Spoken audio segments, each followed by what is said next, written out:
देखिए, लफ्ज़ों को कैसे बढ़ता जाता है या लफ्ज़ों के साथ कैसे खेला जाता है, ये अगर शायर को आता हो तो वो इनफरादी अपनी हैसियत बना लेता है। लफ्ज़ों का खेल, लफ्ज़ों को बरतने का हुनर, ये सारी चीज़ें, ज़बान पे मुकम्मल तौर पर गिरफ्त, ये सारी बातें शायर को शायर बनाती हैं। और शायर वही होता है जो अपने आप में बिल्कुल इनफरादी तौर पर जिसकी शिनाख्त, उसका एक मिसरा सुन लीजिए और आप बता दीजिए कि साहब ये फ़लाँ का मिसरा है। अगर वो इस शिनाख्त को पहुँच जाता है तो वो शायर अज़मतों का हामिल हो जाता है। और उन्हीं अज़मतों का हामिल हैं जनाब राम प्रकाश बेखुद। उनका एक एक मिसरा, उनकी अपनी शिनाख्त, उनकी अपनी शख्सियत क्या एक कायनादार होता है। मैं गुजारिश करता हूँ कि माइक पर। मैंने कहा कि तरतीब सही कर लूँ तो फिर सब बहुत मुबारकबाद कासिम राजा साहब को, उर्दू एकेडमी को आज़ादी के इस अमृत महोत्सव की, और बड़ा नेक और बड़ा ही देशभक्ति का काम, ये मुशायरे और कवि सम्मेलन के आयोजन भी हो गए हैं, क्योंकि यहाँ से कौमी एकजहती का पैगाम जाता है। बहरहाल बड़ी अच्छी शायरी सुनी और हमारे बहुत ही मोतबर लोग यहाँ सुनने वाले बैठे भी हैं।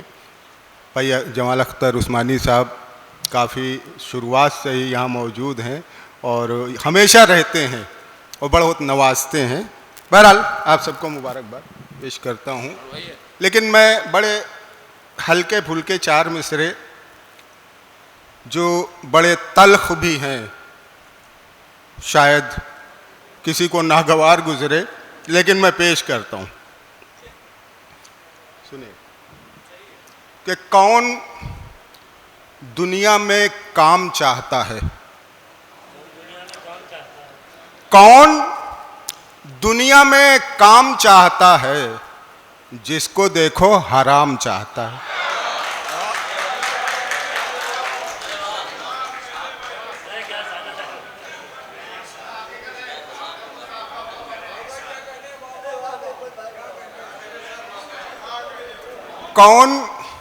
कौन दुनिया में काम चाहता है, जिसको देखो हराम चाहता है।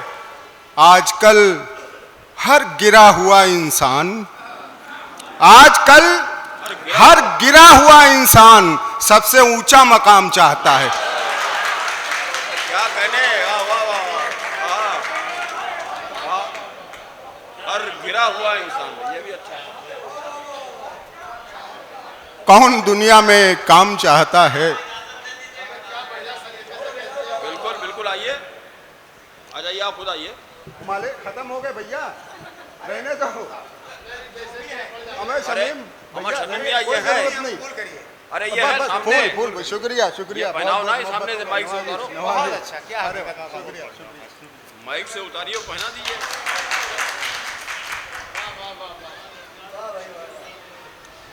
जिंदाबाद जिंदाबाद, वाह वाह वाह। कौन दुनिया में काम चाहता है, जिसको देखो हराम चाहता है। आजकल हर गिरा हुआ इंसान सबसे ऊंचा मकाम चाहता है। चार मिसरे और भी देखें कि अजब डरावने मंजर निकलने लगते हैं, अजब डरावने मंजर निकलने लगते हैं।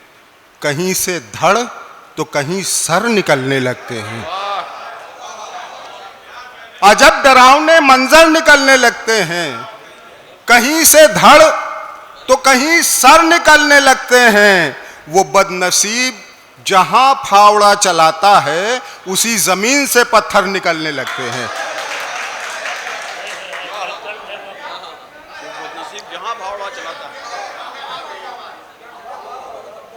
वो बदनसीब जहां फावड़ा चलाता है, उसी जमीन से पत्थर निकलने लगते हैं।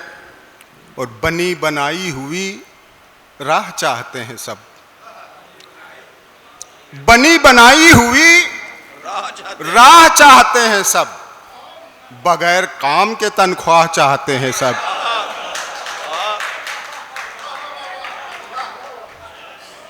बनी बनाई हुई राह चाहते हैं सब, बगैर काम के तनख्वाह चाहते हैं सब। समंदरों में उतरने का दम किसी में नहीं, समंदरों में उतरने का दम किसी में नहीं, समंदरों की मगर थाह चाहते हैं सब।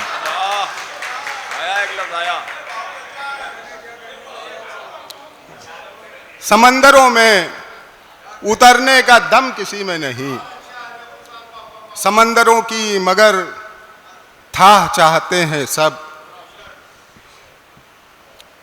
और चार मिसरे ये भी देख लें कि मैं कहाँ किस हाल में हूँ ये खबर रखने लगा। मैं कहाँ किस हाल में हूँ ये खबर रखने लगा। मेरा दुश्मन हर घड़ी मुझ पर नज़र रखने लगा। मैं कहाँ किस हाल में हूँ ये खबर रखने लगा। मेरा दुश्मन हर घड़ी मुझ पर नज़र रखने लगा। जब वो मेरा कत्ल करने में रहा नाकामयाब, जब वो मेरा कत्ल करने में रहा नाकामयाब, मेरे रास्ते में वो नींबू काट कर रखने लगा। क्या है भाई, क्या कहने? वाह वाह वाह वाह। मैं कहाँ किस हाल में हूँ ये खबर रखने लगा। क्या टोटका है भैया। मेरा दुश्मन हर घड़ी मुझ पर नज़र रखने लगा। जब वो मेरा कत्ल करने में रहा नाकामयाब, मेरे रास्ते में वो नींबू काट कर रखने लगा। मेरे रास्ते में वो नींबू काट कर रखने लगा। और यहाँ से आज के इस प्रोग्राम के हवाले से चार मिसरे अर्ज़ करता चलूँ कि हम आए बाईं जानिब से, तुम आओ दाईं जानिब से। हम आए बाईं जानिब से, तुम आओ दाईं जानिब से।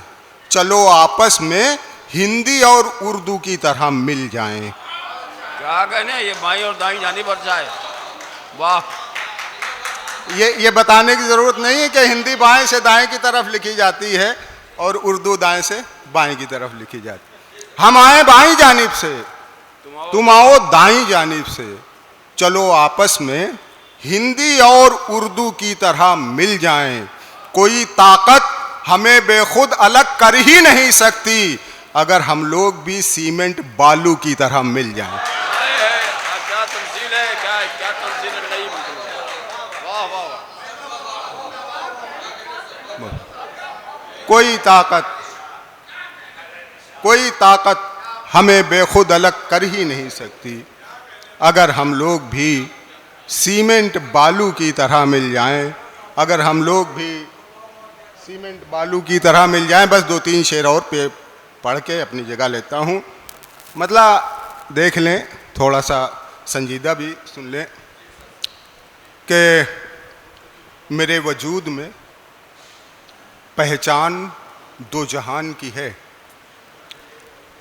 मेरे वजूद में पहचान दो जहान की है। बदन ज़मीन का है, रूह आसमान की है।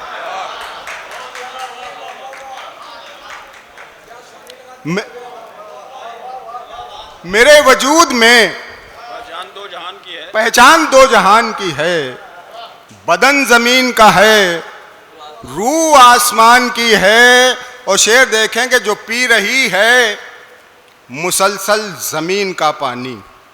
शेर जौहर भाई देखिए कि जो पी रही है मुसलसल ज़मीन का पानी। ये धूप धूप नहीं, प्यास आसमान की है। क्या कहने।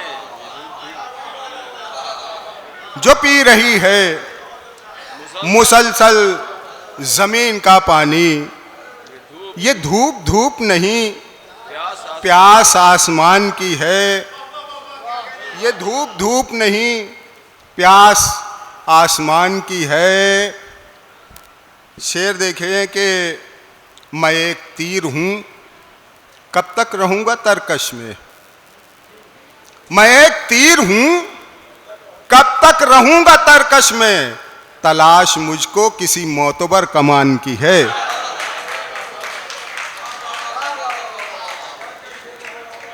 मैं एक तीर हूं, कब तक रहूंगा तरकश में। कब तक रहूंगा तरकश में। मुझे तलाश किसी मोतबर कमान की है। सबूत सबसे बड़ा मैं हूं तेरे होने का।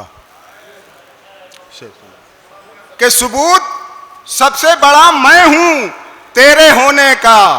अब इसके बाद जरूरत किसी निशान की है।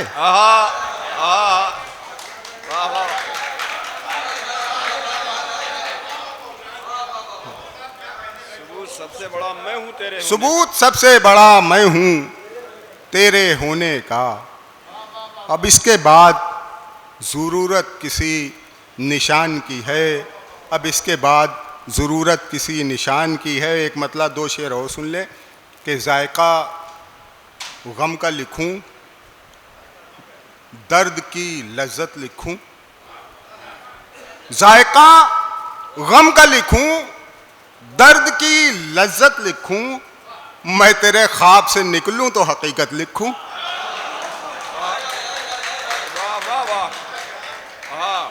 जायका गम का लिखूं, दर्द की लज्जत लिखूं। मैं तेरे ख्वाब से निकलूं तो हकीकत लिखूं।